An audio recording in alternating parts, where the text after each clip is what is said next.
यसुदे यसुदे। सबको जय मसीह की। स्वागत है आपका प्रोग्राम गवाह यीशु में। जिस तरह बाइबल में लिखा है कि तुमने मुझे नहीं चुना, मैंने तुम्हें चुना और ठहराया कि तुम फल लेकर आओ। इसी तरह से आज हम आपको एक ऐसे गवाह के साथ, एक ऐसे परमेश्वर के दास के साथ मिलवाएंगे जिनको परमेश्वर ने अपनी महिमा के लिए चुना और आज वो परमेश्वर के काम को देशों विदेशों में कर रहे हैं।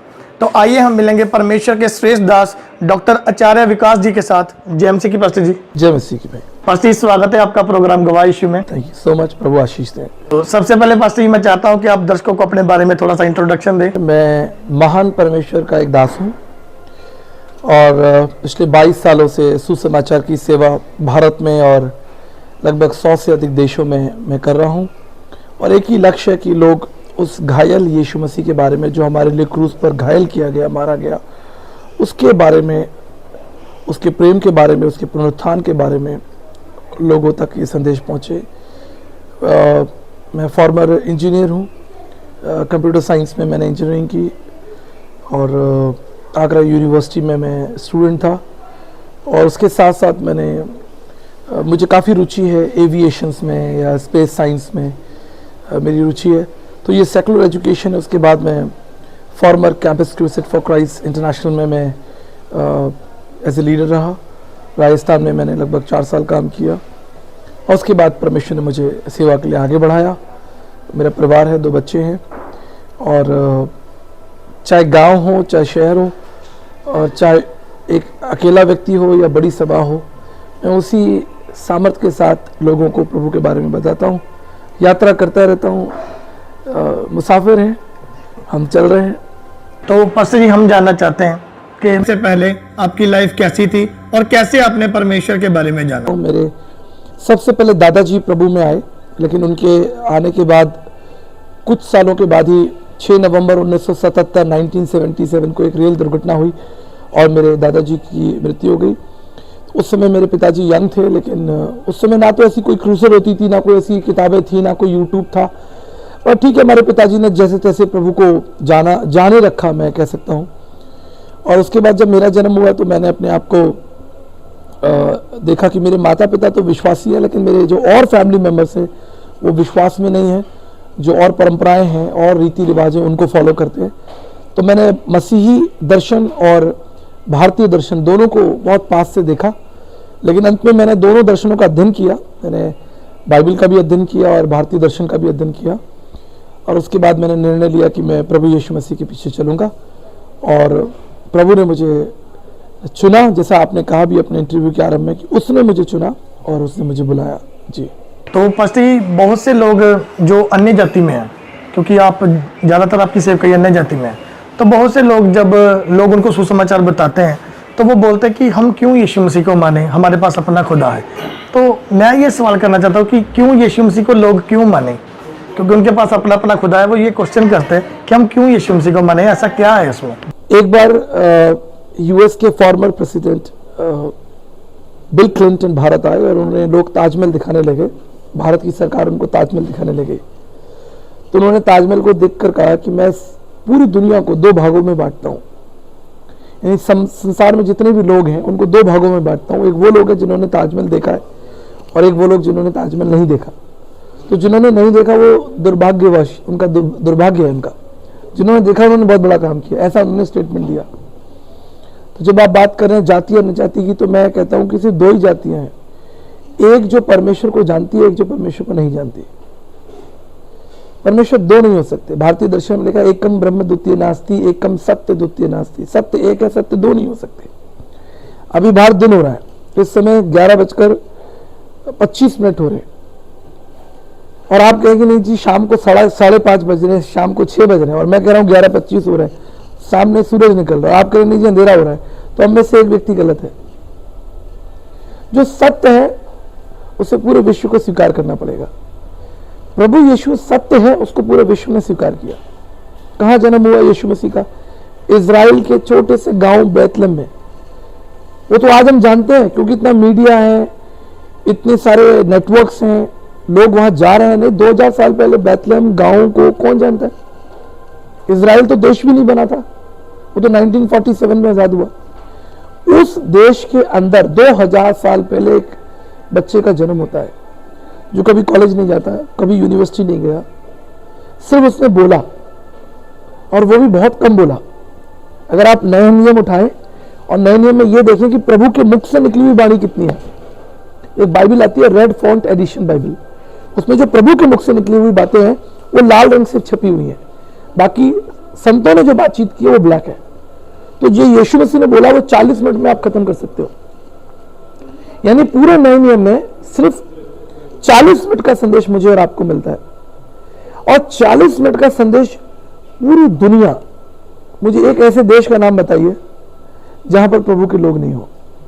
चीन, Japan, Africa, America, Canada, German, France, Scotland, Europe की कम से कम 25 कंट्रियां, पाकिस्तान, श्रीलंका, बर्मा, टर्की, नेपाल, भूटान, प्रभु तो कहीं नहीं गए। कहीं गए प्रभु? कहीं नहीं गए। पूरी दुनिया उस सत्य को मान रही है क्योंकि वो सत्य है।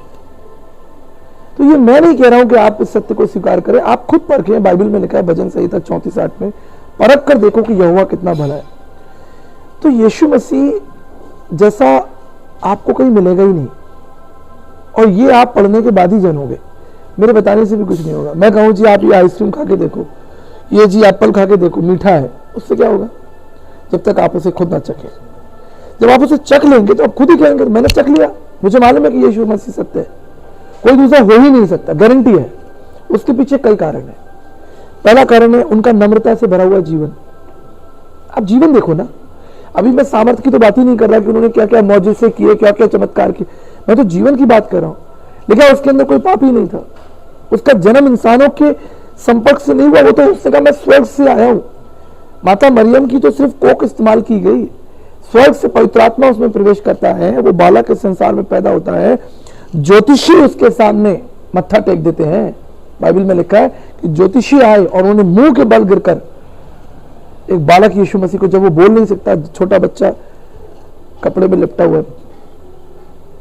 आज दुनिया के बड़े बड़े वैज्ञानिक, दार्शनिक, पॉलिटिशियंस, इंजीनियर्स, डॉक्टर्स, साइंटिस्ट, पूरी दुनिया में कह रहा हूं मैं, सिर्फ किसी आपके पंजाब के या केवल भारत की बात नहीं कर रहा, पूरी दुनिया में कह रहा हूं। Germany, France, England, Holland, Russia, पूरी दुनिया के बड़े वैज्ञानिकों ने, दार्शनिकों ने, पढ़े लिखे लोगों ने उसके आगे घुटने टेके, क्योंकि उसका जीवन नम्र था, उसके जीवन में पवित्रता थी, उसका जीवन गंभीर था, उसके जीवन में लोगों के प्रति आंसू थे।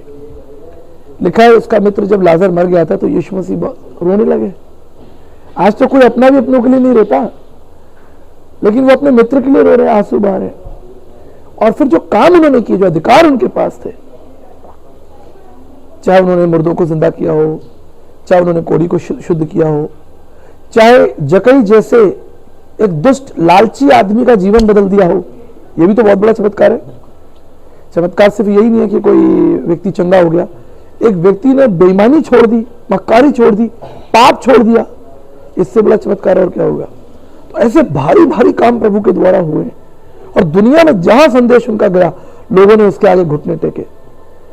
तो प्रभु तो विशेष है, यूनिक है, उनसे भला अच्छा सामर्थी तो विकल्प हो ही नहीं सकता। एक महान दार्शनिक थे, भारत के एक महान दार्शनिक थे, उन्होंने कहा कि अगर प्रभु यीशु मसीह झूठ है, मान लो 1 मिनट के लिए मान लेते हैं कि प्रभु यीशु झूठ है, तो कहते हैं ये झूठ ही सच्चा होना चाहिए, प्रभु ऐसा ही होना चाहिए। माने कि आपने कल्पना की कि भाई यीशु मसीह ऐसे ऐसे ऐसे ऐसे, ये कोई काल्पनिक व्यक्ति है, तो वो कहते हैं कि अगर ये झूठ है तो इसी को सत्य होना चाहिए, मतलब इससे सरल सत्य कुछ हो ही नहीं सकता।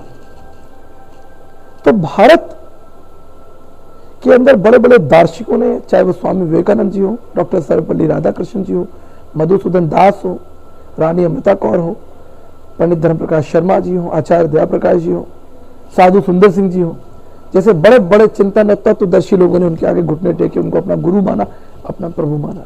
तो वो सत्य है, और उन्होंने खुद भी कहा है, सिर्फ हम ही नहीं कह रहे, उन्होंने भी कहा कि मैं सत्य हूं, और जो उन्होंने कहा है आज पूरी दुनिया उसे मान रही है, उसके पीछे चल रही है।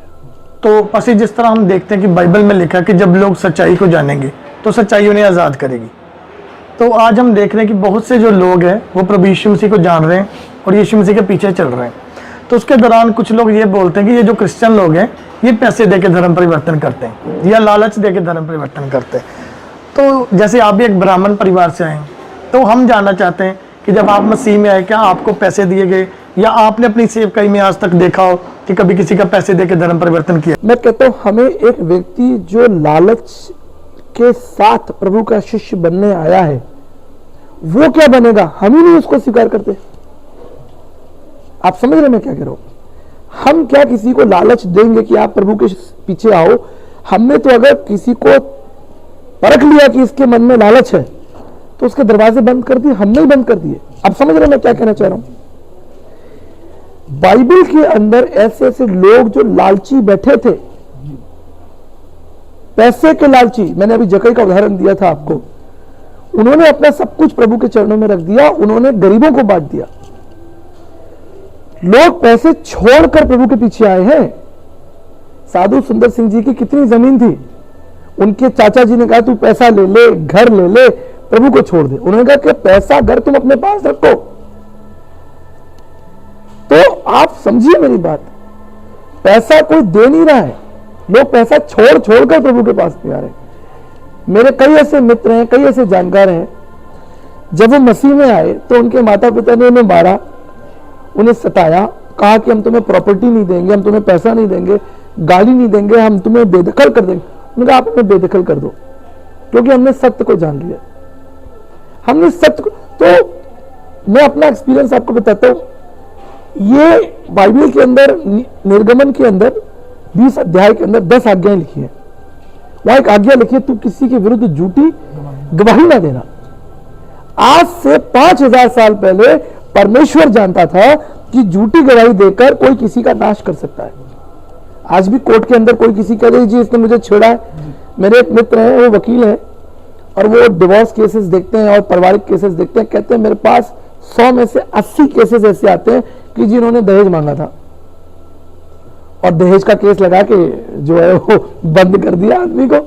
वकील साहब कह रहे हैं, वो कह रहे हैं कि झूठा केस है, मैं जान रहा हूं, लेकिन क्या करें, हमारी मजबूरी है या दुविधा है। आज से 5000 साल पहले परमेश्वर जानता था कि भविष्य में ये एक शस्त्र है। जैसे चाकू से किसी का गला कटता है, बंदूक से आप किसी को मार देते हो, इसी तरीके से झूठी गवाही देकर भी आप किसी को नष्ट कर सकते हो, बर्बाद कर सकते हो। आप जाके कोर्ट में कह दो जी कि मैंने आपको लालच दिया, ये दिया, बस समस्याएं खड़ी हो जाएंगी। लेकिन याद रखिएगा मेरी बात, ऐसी झूठी गवाही देने वाले लोग एक दिन परमेश्वर के सामने खड़े किए जाएंगे। परमेश्वर का वचन कहता है कि दुष्ट परमेश्वर की अदालत में खड़ा नहीं हो सकता। भजन संहिता में जो झूठ बोल रहा है, झूठी गवाही दे रहा है, दुष्टता कर रहा है, छल कपट कर रहा है, वो परमेश्वर की अदालत में खड़ा नहीं हो सकता। अगर पैसे देकर ईसाई बनाने वाली बात सच है तो आप स्वामी विवेकानंद जी को पढ़िए। स्वामी विवेकानंद जी शिकागो गए, धर्म संसद थी, वहां जाकर उन्होंने 3 दिन संदेश दिया। उनके सारे संदेश लिखित हैं। उनकी एक पुस्तक है, 10 वॉल्यूम है, स्वामी विवेकानंद साहित्य सर्वस्वम, 10 वॉल्यूम है। उसमें 4था वॉल्यूम, 7वां वॉल्यूम, 9वां वॉल्यूम प्रभु के बारे में खुल के लिखा हुआ है, साफ लिखा हुआ है।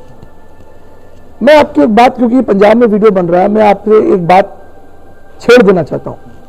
पंजाब के लाखों करोड़ों लोग, हमारे लोग कनाडा में रहते हैं, अमेरिका में रहते हैं, ऑस्ट्रेलिया में रहते हैं, वो ईसाई देश है, वहां के लोग ईसा मसीह को मानते हैं। एक व्यक्ति दिखाओ पूरे कनाडा से, पूरे अमेरिका से, चलो भारत को छोड़ो, ऑस्ट्रेलिया से, न्यूजीलैंड से, एक व्यक्ति दिखाओ जहां अंग्रेजों ने उनको लालच दिया हो और ये कहा हो कि आप हमारा धर्म स्वीकार कर लो, अब तो आप हमारे देश में आ गए हो, अब तो आप हमारे देश में आ गए हो भाई, अब हमारे घर आ गए हो, हमारी चाय पी लो। और ये असत्य है, झूठ है। मैं कहता हूं कि आज इस शताब्दी का सबसे बड़ा झूठ यही है, और चल रहा है, झूठ चल रहा है, लेकिन कब तक चलेगा? एक दिन इस पर परमेश्वर का धर्म का सूर्य, बाइबल में लिखा है, धर्म का सूर्य उदय होगा और सब अंधकार मिट जाएगा। तो मेरे व्यूअर्स को मैं यही कहना चाहता हूं स्पष्ट, अगर आप लालच लेकर प्रभु के पास आए हैं तो सावधान हो जाइए, आप और आपका परिवार खतरे में पड़ सकता है। परमेश्वर का न्याय आपके ऊपर पड़ेगा। अगर आपने सोचा भी कि मैं कोई मुझे पैसा दे या मैं लालच करूं। और अगर कोई भी व्यक्ति ऐसी मनसा रखता है तो जैसा मैंने कहा कि प्रभु केवल प्रेमी और दयालु नहीं है लेकिन दंड देने वाला परमेश्वर भी है। उसने सदोम और अमोरा को नाश कर दिया। पीढ़ियां समाप्त हो जाएंगी अगर किसी व्यक्ति ने इस तरह के विषय को छेड़ा। तो मैं तो ऐसे लोगों को भटकने ना दूं। हाँ, आप अपना त्याग कर कर प्रभु के पास आइए, अपने पापों की क्षमा मांगिए। आप कहें मैं पापी हूं, घुटने टिकाइए, तो मैं आपके लिए दुआ करूंगा। एक लंगड़ा था बाइबल के अंदर, विषय लंबा ना हो जाए, बस 1 मिनट में बता देता हूं। सुंदर फाटक पर एक लंगड़ा बैठा था और पत्रोस और यूहन्ना वहां गए और उन्होंने कहा कि भाई चांदी सोना हमारे पास नहीं है। तो वो लंगड़ा क्या चाहता था? वो तो पैसा ही चाहता था। लेकिन प्रभु के शिष्यों ने कहा पैसा ही तो नहीं है हमारे पास, लेकिन हमारे पास तेरे लिए आशीर्वाद है, प्रार्थना है, यीशु मसीह के नाम से चल। तो वो उठ गया।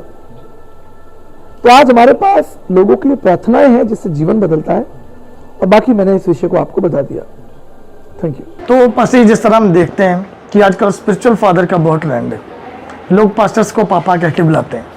अगर कोई 20 साल का या 22 साल का पास्टर है तो 50 साल के जो विश्वासी हैं वो भी उन्हें पापा कह के बुलाते हैं। क्या बाइबल के अनुसार ये चीज़ सही है? जो व्यक्ति 50 साल का है और वो जवान 20 साल के लड़के को या 22 साल के लड़के को स्पिरिचुअल फादर मानता है, पापा कहता है, मेरा उससे बस एक सवाल है, क्या वो बाइबल के सिद्धांतों को जानते हैं? उन्हें पता है एजरा कौन है, नहमिया कौन है, अयूब कौन है, अब्राहम कौन है, दाऊद कौन है? क्या उसने बाइबल का अध्ययन किया है? देखिए, प्रभु का वचन कहता है कि कोई तेरी जवानी को तुच्छ ना जाने, तुम एक नमूना बनो। आप आदर्श हो सकते हैं, प्रेरणा हो सकते हैं, लेकिन इस तरह का संबोधन, पापा का जो संबोधन है, ये बहुत बड़ी ख्याति है, बहुत बड़ा पद है। इसकी मुझे कोई आवश्यकता दिखती नहीं।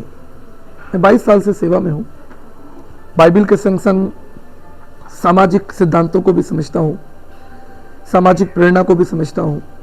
मुझे इसकी कोई जरूरत दिखती नहीं। कोई सुसमाचार प्रचारक है तो आप उसे सुसमाचार प्रचारक करके संबोधित कीजिए। कोई सेवक है, संत है, जैसे भी जो बाइबल के अंदर, पर बाइबल में मुझे ऐसा कुछ दिखता नहीं कि हम कोई बुजुर्ग व्यक्ति मुझे पापा कहे, मतलब मैं तो शर्म से ही मर जाऊंगा। कोई अगर 70 साल का आदमी, 50 साल का आदमी अगर मुझे कहे कि पापा जी, मतलब मेरे लिए तो मेरा तो खून ही सूख जाएगा कि भाई ये क्या हो गया।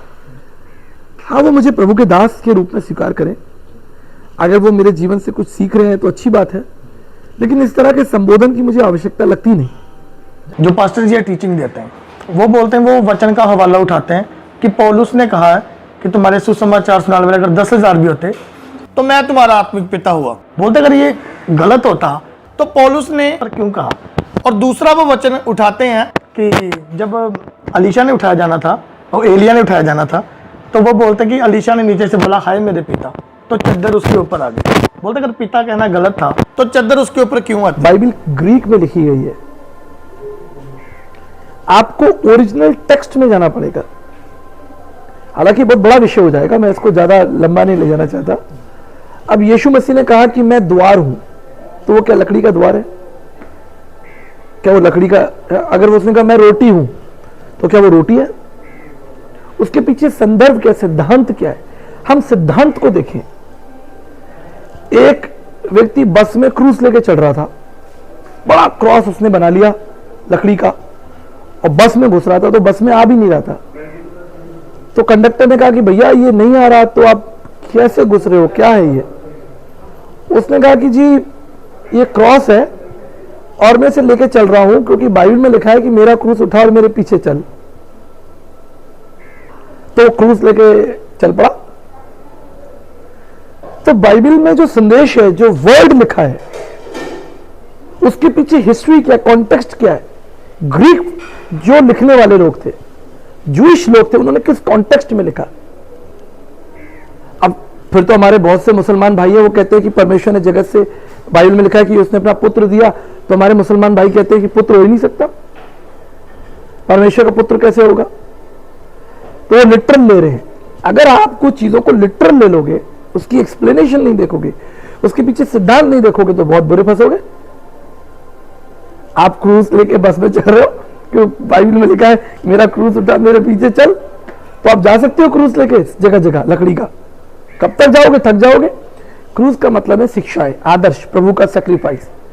तो जहां आप बात कर रहे हैं संदर्भ, वो आत्म पिता की एक भूमिका है जिससे आप सिद्धांतों को सीखते हैं। तो फिर ये तो मतलब बड़ा मुश्किल हो जाएगा कि हजारों जो हैं वो लोग पिता की भूमिका में आ जाएंगे और सब फिर पिता ही बन जाएंगे। मैं अपने आप को सुसमाचार प्रचारक कहता हूं, उससे बड़ा मेरा कोई पद है ही नहीं। मैं अपने आप को, पौलुस ने यह भी तो कहा कि मैं यीशु मसीह का बंधुआ मजदूर हूं, तो तुम किसी को जाकर कहो भाई बंधुआ मजदूर आप कैसे हो, नहीं कह सकते ना आप। पौलुस ने कहा ना कि मैं तो मसीह का, मैं बॉन्ड सर्वेंट, बंधुआ मजदूर हूं। तो कोई किसी को बंधुआ मजदूर तो कह नहीं रहा। अगर पौलुस ने कहा कि मैंने अपने आप को पिता कहा, तो पिता तो पकड़ लिया। तो पौलुस जैसे काम भी होने चाहिए। हालांकि इसकी कोई जरूरत नहीं है कि आप पापा पापा पापा, ये मैं इस चीज को समझ नहीं पाया, इसकी आवश्यकता क्या है। मैं आपसे बस यही कहूंगा, आप प्रभु के पीछे चलिए और किसी व्यक्ति को इतनी महिमा मत दीजिए। कोई आपके लिए आदर्श हो सकता है, मैं बहुतों के लिए आदर्श हूं। एक बार मैं घर में गया, उन्होंने मेरी बड़ी सी तस्वीर लगा रखी और मैंने उनसे कहा कि आपने मेरी तस्वीर क्यों लगा रखी? नहीं जी हमारे आप, मैंने कहा नहीं, ये गलत है। आप अकेली मेरी तस्वीर नहीं लगा सकते। अगर मेरी तस्वीर आपके परिवार के साथ में बैठा हूं, हम चाय नाश्ता कर रहे हैं, बैठे हैं, आपने लगा दी कि भाई जैसे ये आचार्य जी मेरे घर आए थे, और अगर आप वो तस्वीर मेरी अकेली आप घर पे लगा दे, तो वो उसका मतलब वो आप मेरे पद को बढ़ा रहे हैं, जो मैं स्वीकार कभी नहीं करूंगा। मुझे महिमा नहीं चाहिए। तो एक परिधि है जिसे हमें क्रॉस नहीं करना, एक लाइन है जिसे क्रॉस नहीं करना। सेवकों का आदर कीजिए, वो आदर के दुगने आदर के योग्य हैं। अपने अन्न और जल को उनके संग साझा कीजिए, उनसे सीखिए। प्रभु ने तो एक बात साफ बोल दी, उसने कहा वो मेरे माता पिता और भाई बहन है जो वचन को सुनते और मानते हैं। तो ऐसे पापा बोलने से, भैया बोलने से भी कोई फायदा नहीं है। अगर आप उस वचन पर नहीं चल रहे तो अंत में आपको क्या मिलेगा? That's a question. इस जीवन को जरा गंभीरता से लीजिए। तो पास्टर जी, जो लोग अभी हमें देख रहे हैं या इस वीडियो को बाद में देखेंगे, जो अभी भी पाप में फंसे या अंधकार में फंसे, आप उनके लिए क्या मैसेज देना चाहते हैं? धन्य है जिसने अपने वस्त्रों को धो लिया, धन्य है जिसके पाप क्षमा हो गए। ये प्रभु का संदेश है आपके लिए, मेरा संदेश नहीं है। मेरे पास आपके लिए कोई संदेश नहीं है। संदेश स्वर्ग से आया और आपको दे दिया गया। धन्य है जिसने अपने वस्त्रों को धो लिया। जब वो स्त्री यीशु मसीह के पास में आई और यीशु मसीह ने उससे कहा जा अब तू पाप ना करना, यही संदेश आपके लिए, मेरे लिए भी है, आपके लिए भी है, मेरे लिए भी है, कि हम पाप ना करें। क्योंकि पाप एक ऐसी व्यवस्था है जो आपको ना केवल इस संसार में लेकिन आपके अनंत जीवन को भी नष्ट कर देगी। इसलिए पाप से बचें।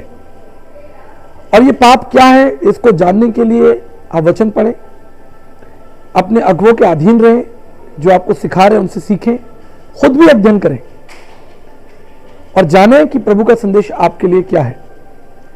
जब क्रूस पे वो डाकू था, उसने अपने अपराधों को मान लिया। उसने कहा प्रभु मैं पापी हूं, और प्रभु ने कहा, क्योंकि उसने मान लिया, उसने कहा कि आज ही तू मेरे साथ स्वर्गलोक में होगा।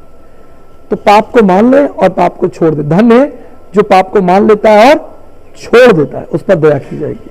तो पास्टर जी, हम आपका बहुत बहुत धन्यवाद करते हैं। हमारी पूरी गवाह यीशु की टीम आपका बहुत बहुत धन्यवाद करती है कि आपने अपना कीमती समय दिया और अपने विचारों को शेयर किया। मैं आपका धन्यवाद करता हूं कि आप इतना सुंदर काम कर रहे हैं हमारे प्रिय भाई।